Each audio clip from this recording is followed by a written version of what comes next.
In this video, I'm going to talk about what are oxalates. This is a frequently asked question to me that, ma'am, what are oxalates? How does it lead to formation of kidney stones? What are calcium oxalates, magnesium oxalates? So they are nothing but this is another name for kidney stone formation in the body. Okay, so let's understand what are oxalates.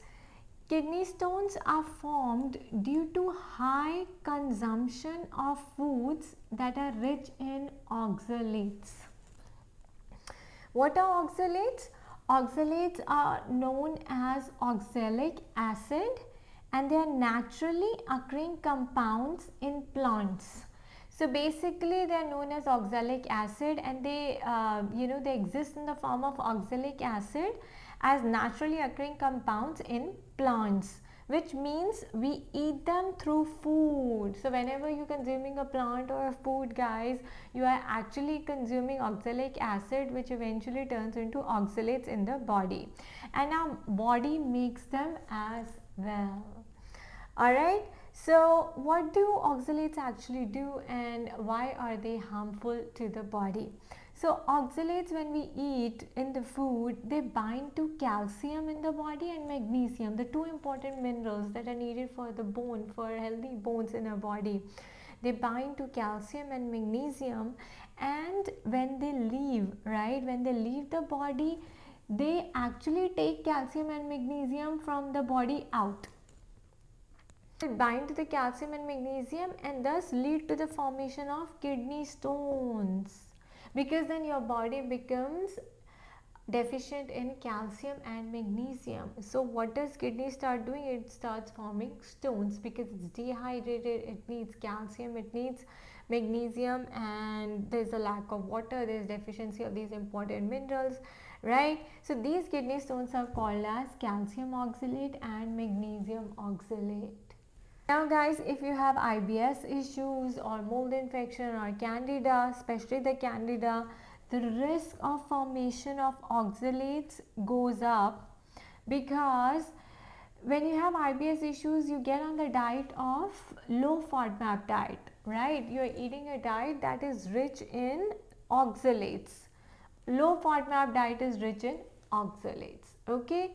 So now let's talk about what foods are rich in oxalates, what foods will help you remove oxalates from the body, and how are oxalates detrimental to your health. Let's talk about the symptoms that your body exhibits when you have oxalate formation, and also the foods that are high in oxalates that must be avoided. So one of the symptoms that you will see when you have formation of oxalates is poking in the eyes. Guys, you'll feel like there's a pebble in your eye that's irritating you. You feel the itching in the eye. It's very bothersome. It could turn red, and you'll just be rubbing your eye. You will want to get that thing out immediately. But actually it's a feeling of like there's a pebble in your eye. Okay, so that poking, recurring kidney stones are there. That means there's again an imbalance of good bacteria and fungi in the body that must be addressed. Another symptom is grainy looking stools. So your stools are grainy looking, okay, like very small and grainy. You have a cloudy urine. That could be one of the symptoms. There's gum inflammation on the sides. That could be a symptom that you have formation of oxalates. Then there are swollen, achy joints. Your joints are swollen and achy. There's pain in the bone pain, right? Because again, what is wrong? What is happening? What's happening is that your when you eat foods rich in calcium and rich in oxalates, it removes the calcium and the magnesium from the body, and as a result you have swollen and achy joints. Then you have bone pain. Then there is poor circulation of blood, right? And you have mottled skin also. So your skin is also like mottled. Then what should you do? You should avoid food that is high in oxalates. So eat less spinach. Okay, whenever you eat it, boil it, blanch it, or whatever, steam it. Okay, cook it. Never eat spinach raw, never juice it. They're very high in oxalates. Alright, then if you drink soy milk or you eat soy like tofu and all, they're high in oxalates. Make sure you eat cheese with it. Cheese will remove the oxalate. Okay, almonds not more than 5 a day, and that too soaked, guys, soaked almonds. Okay, if you're eating potatoes, avoid eating potatoes more than twice a week because they are high in oxalates, and whenever you eat again, eat cheese with it. All right. Then we have beets. Yes, beets are also high in oxalates. Then we have dates. Also, just eat like one a day. This is like one or maybe twice a week, something. That's more than enough.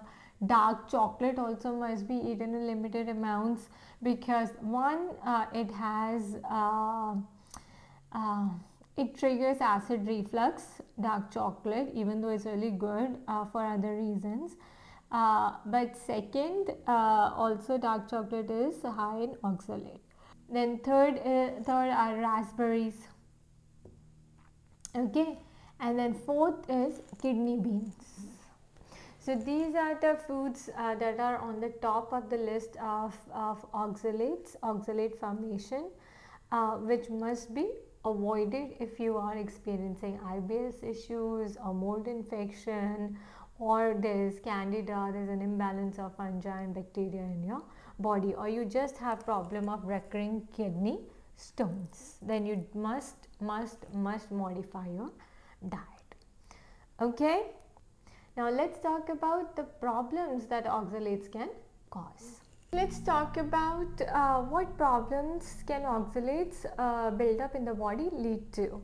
So first is increased risk of kidney stones. You will have recurring problem of kidney stone formation if there are high levels of oxalates in the body, and it also leads to lower mineral absorption. That means your body will be deficient in calcium and magnesium, and then it will lead to subsequent problems like bone pain, swollen joints, achy joints. Okay, so what happens is, guys, when you eat food rich in oxalates, your gut breaks it down.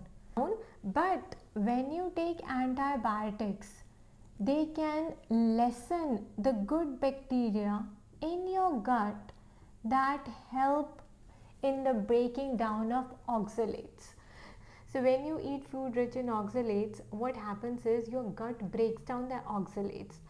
But when you take antibiotics, right, they can lessen the good bacteria because they wipe out the good bacteria from the body, and so your gut becomes disabled in breaking down the oxalates because now it lacks the good bacteria, the bacteria that do this. So again, this can lead to oxalate buildup, right? Because now you are deficient in the good bacteria, or the bacteria that helps in the breaking down of oxalates. Why? Because you've been on antibiotics. Now, bacteria known as Oxalobacter formigenes rely on oxalates as a source of energy.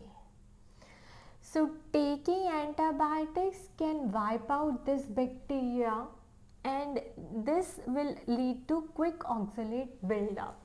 So guys, when you take antibiotics, you wipe out this Oxalobacter. Actually, antibiotics wipes out the Oxalobacter formigenes bacteria that relies on oxalates as a source of energy. So now it's gone out of your body. So what happens? Then you have a quick oxalate buildup in the body. Now, how can you tell that you have oxalate formation in the body or kidney stones, right? You'll have the back pain, you'll have the poking in the eyes, lot of symptoms that I just talked about before discussing this. But there's a test that you can take to confirm the presence of oxalates in the body, and the test is called as organic acid test. It is a urine test. All you have to do is you have to send a urine sample to the lab, and they'll check in the urine whether you have uric acid stones, you have calcium or magnesium buildup, oxalate buildup in your body. It's that simple.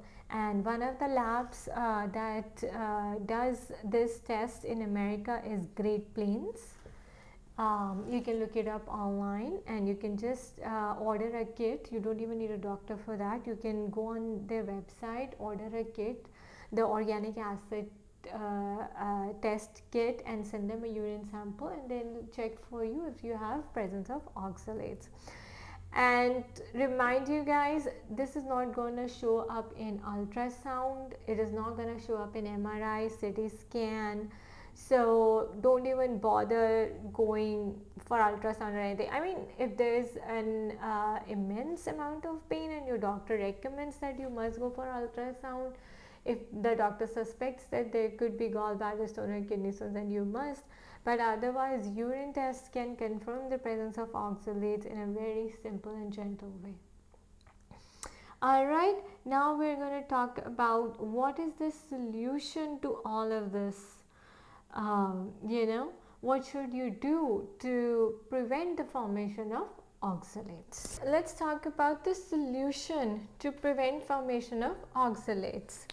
First is eat low oxalate foods such as kale, don't juice it, boil it, cook it, bok choy, cashews, peanuts, walnuts, pumpkin seeds, sunflower seeds, sweet potatoes, broccoli, blueberries, blackberries, dried figs, etc.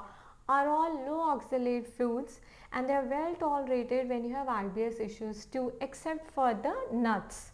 Okay, cashews minus the cashews and the peanuts. If you have IBS issues, everything else will be well tolerated. Kale also, guys, stay away. Alright. So what else can you do? You can take supplements such as calcium citrate and magnesium citrate. So if you've been diagnosed with the oxalate formation in the body, what you can do is you can take a supplement that contains both calcium citrate and magnesium citrate. So calcium and magnesium in the supplement will bind to the oxalate and remove it from the body. Okay. Then you can drink plenty of water. You must drink plenty of water, at least 3 gallons a day. That will also flush out oxalates from the body. Okay. And then you must limit the amount of intake of sodium and sugar in the body. So you must limit your sodium and sugar intake, because this at high levels can again contribute to kidney stones or formation of oxalates. Then you must take the recommended amount of vitamin C by doctor, because if you take excess vitamin C, that can lead to the production of oxalic acid in the body. It will increase the production of oxalic acid, which is not good, because then it will eventually convert into oxalates. So only the recommended amount you must take. And then cook or boil your veggies, especially all the high oxalate food that we are talking about, like broccoli, kale, sweet potatoes. Cook them or boil them, and soak your nuts, okay guys, before eating them. So that's about it, guys. This was my take on oxalates and what can you do to prevent them, and the precautionary measures you can take when you have IBS issues or you're dealing with mold infection. Thank you for watching. I wish you all the best. Bye bye.